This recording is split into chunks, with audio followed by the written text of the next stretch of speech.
What's up, YouTube? Today we're going to talk about cash flow businesses. I actually just got done recording and documenting a couple case studies, 2 or 3, that I'm going to add into Bulletproof Portfolio program, where one of the things we talk about is cash flow businesses, which cash flow businesses are one of the most important things you could be doing in a truly weatherproof portfolio that can, handle the storms of a recession and a pullback, things like that. Cash flow is very, very important. So what I wanted to do is I wanted to share some of the things that came across my mind and some of the things that I think are really, really important here with you in this video. I think most people do this way wrong. Now, me personally, I'm just learning now, starting to learn about how to set up a cash flow business and really how to structure things for an offline business. But it's common sense, and the stuff over here for offline works the same for online. So with online, the case studies that I put together was, like, really in hindsight, it's funny because it's another example of me completely missing the boat on a golden goose, okay, which I do often. And so what it was is, we used to build and launch little kind of micro softwares, I called them. And then we started getting more into SaaS stuff at the end. And that's when things really started to fall apart because way more spreads, way more money involved, and those can be a disaster. But I was right in this sweet spot of, building something for $1,000, $2,000, $3,000 and generating $20,000 to $50,000 off of it, and then selling it for $7,000 to $20,000 afterwards. So like a nice 40 to 60K profit for maybe 30, 60 days worth of work. And now in hindsight, I'm like, Jesus, why didn't I just do that every single month? Because we ended up doing about 10 of these. I sold 2, and then I sold a big one, a third one, where we had grossed $300,000 and then sold it for, I think, like just over $10,000. But anyways, the point remains. So in hindsight, it's like, oh my gosh, I was sitting on a cash cow. And right now, I think it's really important to have cash flow coming in. This could be cash flow from real estate or cash flow from businesses. And I think a lot of people that run businesses in our community and in other communities as well, they do it way wrong. Here's what I mean. They go and they hire their fucking brothers and their sisters and their moms and this guy for the accountant and Uncle Joe the lawyer, and they never create standard operating procedures or SOPs. They never create a process flow for anything. So when somebody gets sick, nobody knows what to do and nobody knows how to fix the problem because we can't do anything until Janice gets back in. And they set the business up to really just occupy their time. There's no exit strategy in mind. There's no scaling strategy in mind. There's just this business that kind of runs and, maybe I'll be able to pass it on to my kids. That is the absolute most retarded thing any of us could do. And for some reason, so many of us fall for that. So many of us fall for like this little mom and pop shop that we have no plan for, but it's supposed to, fully provide for us every single month, and then we're supposed to be able to pass that on to our kids. That isn't a logical thing you're asking from the world around you with a business. And with how easy it actually is to set these businesses up from the get-go, or even as you are now, start to make changes and get this thing ready for an exit at any time, I think is smart. So if you ever get yourself into a pinch or into a situation, that is there and fairly close and ready to be exited if you need to, okay?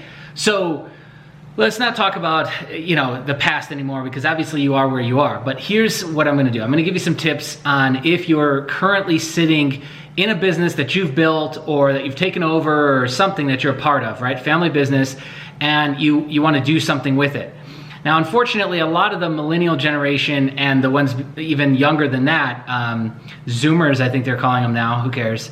Those generations, they really don't give a fuck. They'll sell your shit out from underneath you as soon as they take over. And I think that has to do with, just some psychological things going on in these different generations. Most of us, if we've built something with our hands and we pass it on to our kids, we don't want them to sell it. That isn't the point.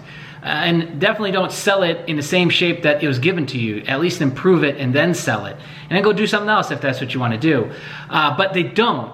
They usually are in a rush to sell and they fire sale.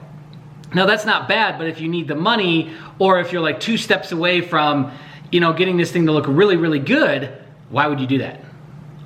So let's talk about what you could do. And I've had this conversation with quite a few people in our community specifically, is that the business can't run without them.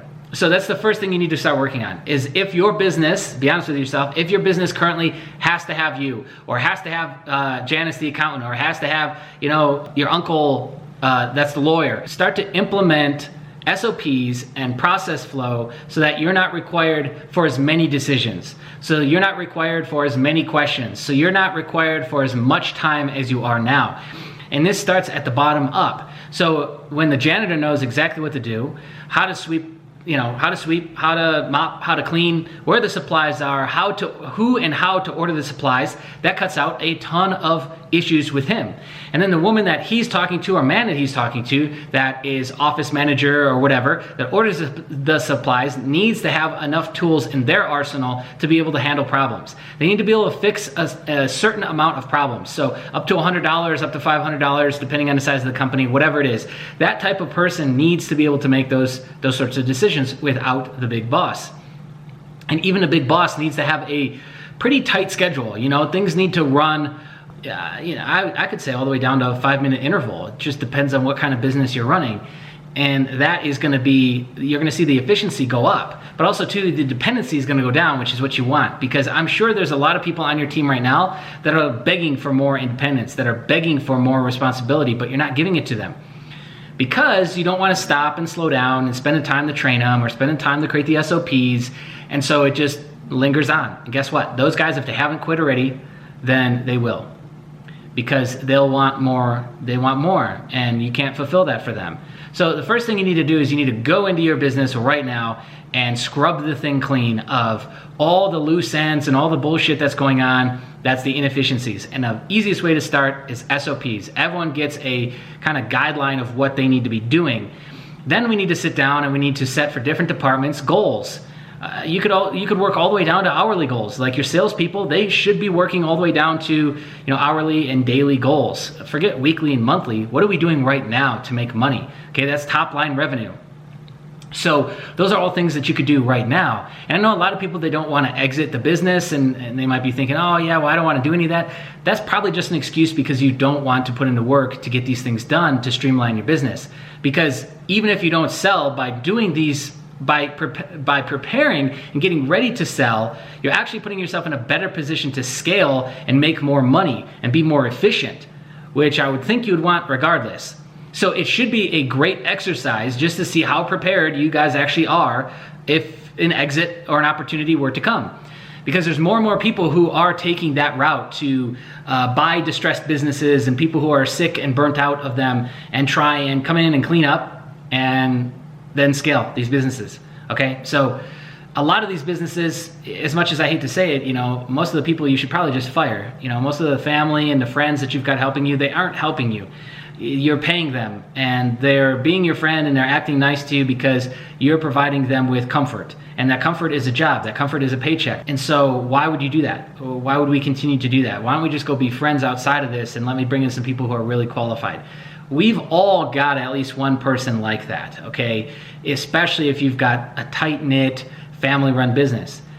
Firing people will never be easy. You gotta get that through your head. It'll never be easy. And sitting down with somebody and going through that conversation, of course it's not gonna be fun. Of course it's gonna be awkward, but it's absolutely necessary for the machine to continue, and the machine is the business. Because the business, we gotta constantly be thinking about what's the best possible position to put this thing in. So anyways, with all that being said, yes, for the second or third time in this video, I'm gonna mention it. We have our Black Friday sales going on. Bulletproof Portfolio is on sale, and Empire Intelligence membership is on sale. Both of those are Empire-based products, and you can go check those out. And if you wanna get started, then you'll have the discount, okay? Really, really good discounts, probably the last ones we'll ever run. And of course, with the Bulletproof Portfolio, you'll have in-depth video breakdowns of the case studies from myself, and hopefully you'll be able to pull something from that. Whether you're looking to build, scale, and then sell online businesses or offline businesses, there's a lot there that you can unpack. So hopefully that will get you guys going on the right path. But outside of that, you really need to take a hard look on your business right now and see how you can improve things. Go ahead, like the video, comment below if you got something to say, subscribe, and hit the bell notification. Be on the lookout, more videos coming soon, my friends. See ya.